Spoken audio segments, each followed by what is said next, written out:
Hello बच्चों, आप सबका एक बार फिर से स्वागत है। तो कैसे हो आप सब? आई होप आप सब अच्छे होंगे और आप सबकी पढ़ाई भी अच्छी चल रही होगी। तो प्रिय विद्यार्थियों, आज की इस क्लास में हम कक्षा 4 और 5 अंग्रेजी विषय की वर्कबुक के वर्कशीट नंबर 6 से लेकर वर्कशीट नंबर 10 तक सॉल्व करना सीखेंगे। हमने आपके नवीनतम वर्कबुक के अनुसार वर्कशीट नंबर 1 से लेकर 5 तक सभी को बहुत अच्छे से सॉल्व करा दिया है।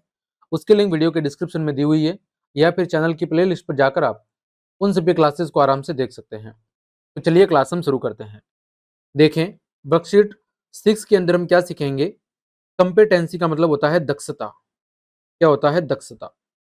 Reads text with comprehension. Comprehension का मतलब क्या होता है? समझ। रीड्स का मतलब क्या होता है? यहाँ पर पढ़ना। यानी कि आपको नीचे जो टेक्स्ट दिए गए हैं, यानी जो शब्द दिए गए हैं, उनको समझ के साथ पढ़ना है। आइडेंटिफाइज। आइडेंटिफाइज का मतलब होता है बच्चों पहचानना। क्या होता है? पहचानना। कीवर्ड्स। कीवर्ड्स का मतलब होता है शब्द। From the rebus. रिबस का मतलब होता है एक तरह से पहेली। क्या होता है? पहेली। यानी नीचे जो पहेली दी गई है, उसमें जो शब्द दिए गए हैं, उन शब्दों को आपको बहुत अच्छे से पढ़ना है और अलग अलग शब्दों को आपको पहचानना सीखना है। तो read the passage given below. नीचे दिए गए पैसेज को आपको पहले अच्छे से पढ़ना है। तो देखें, मॉली, ये एक लड़की है। Likes fruits. लाइक्स का मतलब क्या होता है? पसंद करना। ये किसे पसंद करती है? ये फ्रूट्स यानी फलों को पसंद करती है, फल खाना पसंद करती है। He goes to a fruit shop. वह एक दिन एक फलों की दुकान पर जाती है। शॉप का मतलब क्या होता है? दुकान। क्या होता है? दुकान। She wants to eat mangoes. वह क्या खाना चाहती है? वह आम खाना चाहती है।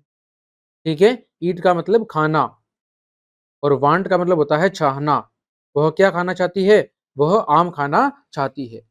He goes to an old fruit seller. वह एक पुराने दुकान के जो फलों की दुकान है या फलों का विक्रेता है, उसके पास जाती है। फ्रूट सेलर का मतलब होता है कि आपका फल विक्रेता जो फलों को बेचता है, वह एक पुराने फल विक्रेता के पास जाती है। The fruit seller has yellow bananas. उसके पास पीले रंग के क्या थे? पीले रंग के केले थे, है ना। She had read apples. उसके पास लाल सेब थे। कैसे सेब थे? लाल रंग के सेब थे। सी हैज ग्रीन ग्रेप्स। उसके पास हरे रंग के क्या थे? अंगूर थे। But he does not have yellow mangoes. लेकिन उसके पास पीले आम नहीं थे। उसके पास पीले आम नहीं थे। Molly becomes sad. वह कैसी होगी? वह दुखी होगी या उदास होगी। ठीक है। सैड का मतलब उदास, बिकम्स का मतलब होना, तो वह क्या होगी? उदास होगी। The fruit seller promises Molly that he will bring the mangoes tomorrow. जो दुकान वाला है, जो फलों को बेचने वाला व्यक्ति है, वह मॉली से क्या करता है? प्रॉमिस करता है, वादा करता है कि वो कल, टुमारो यानी कल, क्या करेगा? उसके लिए आम जरूर लाएगा। Molly becomes happy. मॉली क्या होगी? खुश होगी। हैप्पी का मतलब क्या होता है? खुश होना। तो इस बात को सुनकर जो लड़की थी वो खुश हो गई। अब देखो, find the words for following pictures and write them here. आपको चित्र को पहचानना है और यहाँ पर उसकी मीनिंग लिखनी है। देखो, पहला चित्र एक लड़की का है। इसका नाम क्या था? Molly, MAULI। दूसरा चित्र किसका है?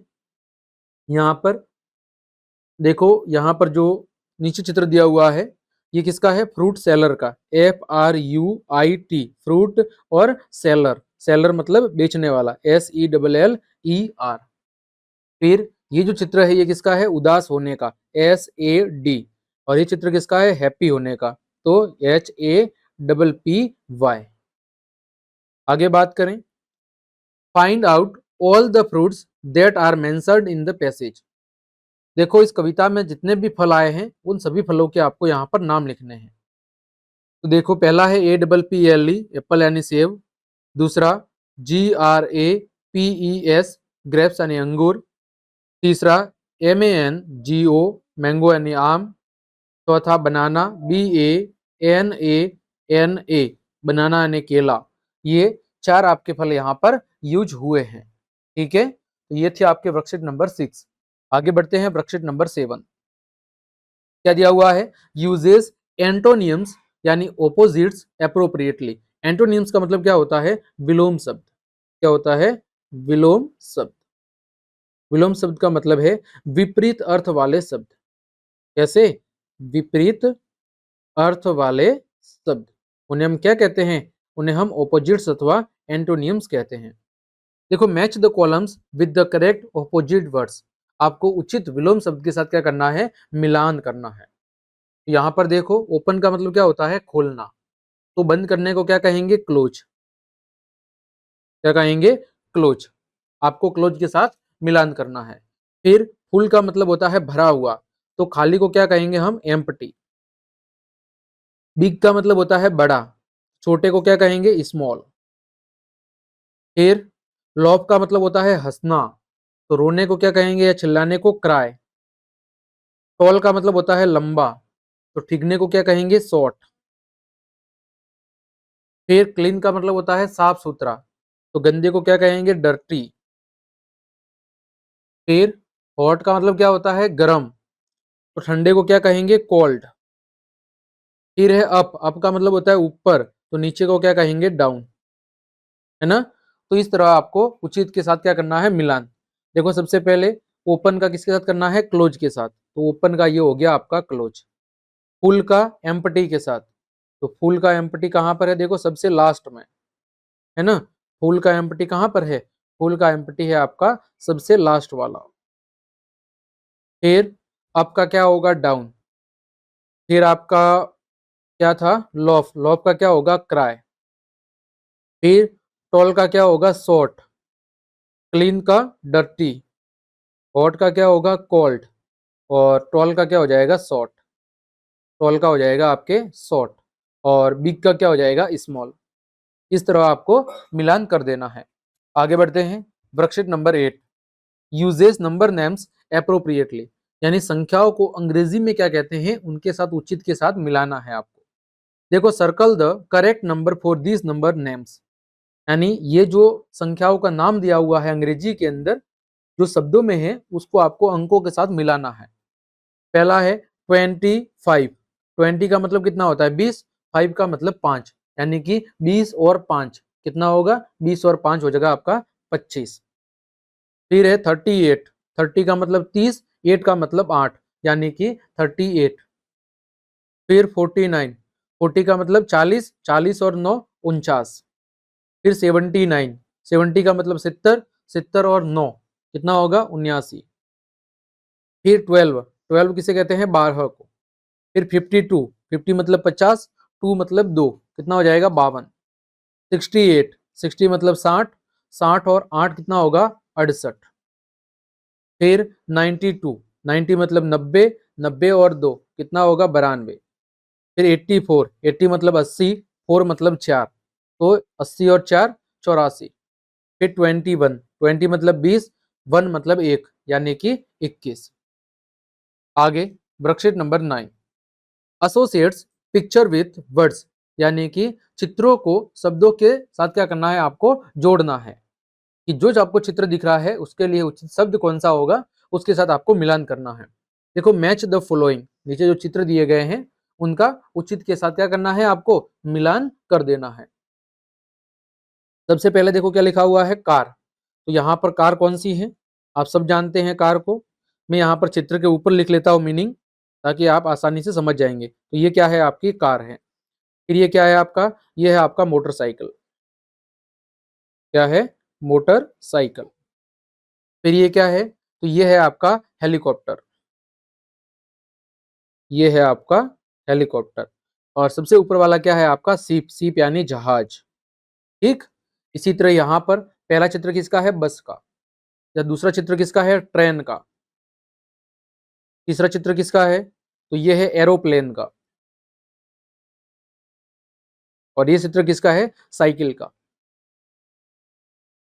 या बाईसाइकिल का। तो इस तरह आपको उचित के साथ मिलान करना है, आप आसानी से अब कर पाएंगे। देखो, ये सीप है, ये दूसरा क्या था आपका? हेलीकॉप्टर है। फिर ये आपकी मोटरसाइकिल है, और ये आपकी सबसे ऊपर है वो कार है। इधर देखो, एरोप्लेन आपका, ये रहा एरोप्लेन, ये आपकी रही बाईसाइकिल, ये रही आपकी ट्रेन, और ये रहा आपकी बस। ठीक है, आगे circle the odd one. Odd one का मतलब है कि जो अलग है उस पर आपको गोल घेरा करना है। ठीक है, जो बाकी तीनों से या बाकी दो से अलग है उस पर गोल घेरा करना है। देखो ऑन रोड, देखो कार रोड पे चलती है, साइकिल रोड पे चलती है, लेकिन ट्रेन है वो रोड पे नहीं चलती है ना। तो यहां पर आप ट्रेन के ऊपर क्या करेंगे, ट्रेन के ऊपर आप गोल घेरा करेंगे। Circle the odd one. देखो ऑन रोड, तो कार रोड पे चलती है, साइकिल रोड पे चलती है, हाँ ठीक है, लेकिन ट्रेन कहां पर चलती है, तो ट्रेन आपकी पटरी पे चलती है। तो ट्रेन क्या है, ट्रेन आपकी अलग है। फिर देखो एयर, एयर का मतलब क्या होता है, वायु। तो देखो हवा में कौन उड़ता है, आपका एरोप्लेन और हेलीकॉप्टर। तो अलग कौन सा हो गया, जहाज। ये कहाँ चलता है, पानी के अंदर। कहाँ चलता है, जहाज आपका पानी के अंदर चलता है। फिर वाटर, पानी में कौन चलता है, देखो जहाज और नाव। तो अलग कौन सा हो गया, अलग है आपकी बस। बस क्या है, बस आपकी अलग है। आगे बात करते हैं worksheet number 10, uses nouns appropriately. Nouns का मतलब क्या होता है बच्चों, संज्ञा। क्या होता है, नाउन्स का मतलब होता है संज्ञा।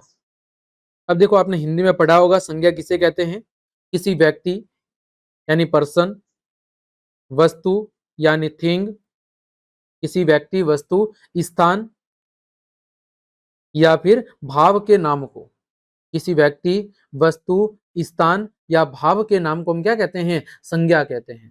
तो यहाँ पर हमें संज्ञा शब्दों का क्या करना है, संज्ञा शब्दों को यहाँ पर अच्छे से जानना सीखना है। Select the appropriate nouns and write them in their correct boxes. यहाँ पर आपको संज्ञा शब्दों को जानते हुए उन्हें उचित बॉक्स के अंदर लिखना है। देखो पहला है पीपल, पीपल मतलब व्यक्ति या लोग, है ना। फिर एनिमल्स यानी कि जानवर। तो यहाँ पर व्यक्ति कौन कौन से हैं, तो व्यक्ति देखो यहाँ पर सबसे पहले है सिस्टर, ये पीपल है। फिर कौन है, मैन। फिर कौन है, डॉक्टर। और फिर कौन है, आपकी फैमिली। आगे एनिमल्स, जानवर कौन कौन से हैं, तो डॉग। फिर आपकी एंट, एंट यानी चिट्टी होता है। फिर फ्रॉग, फ्रॉग यानी मेंढक होता है। और जू यानी चिड़ियाघर होता है। ठीक है, जू यानी चिड़ियाघर होता है। तो यहाँ पर देखो क्या है, जू। तो जू देखो बच्चों नहीं होगा, जू का मतलब तो चिड़ियाघर होता है ना। चिड़ियाघर तो जगह का नाम है, वो जानवर थोड़ा ही है। यहाँ पर गलती से लिख दिया मैंने। फिर देखो आगे क्या है, प्लेस। प्लेस मतलब क्या होता है, स्थान। स्थान देखो क्या है, स्कूल। फिर जू यानी चिड़ियाघर। और कौन सा था, टेम्पल। टेम्पल यानी मंदिर। और कौन सा था, घर। हाउस यानी घर। फिर थिंग्स, थिंग्स का मतलब क्या होता है, वस्तुएं। क्या होता है, वस्तुएं। जैसे ट्री यानी पेड़। फिर हैट, हैट यानी टोपी। फिर शर्ट, शर्ट का मतलब शर्ट ही होता है, कमीज। या फिर बोतल। ये क्या है, आपकी वस्तुओं के नाम है।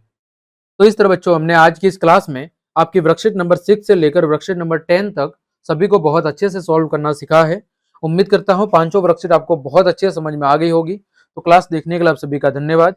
यदि आपको मेरी क्लास और ये मेहनत पसंद आई है तो फिर लाइक, कमेंट, शेयर और सब्सक्राइब जरूर करें। मिलते हैं अगली क्लास में, तब तक के लिए आप सबको जय हिंद, जय भारत।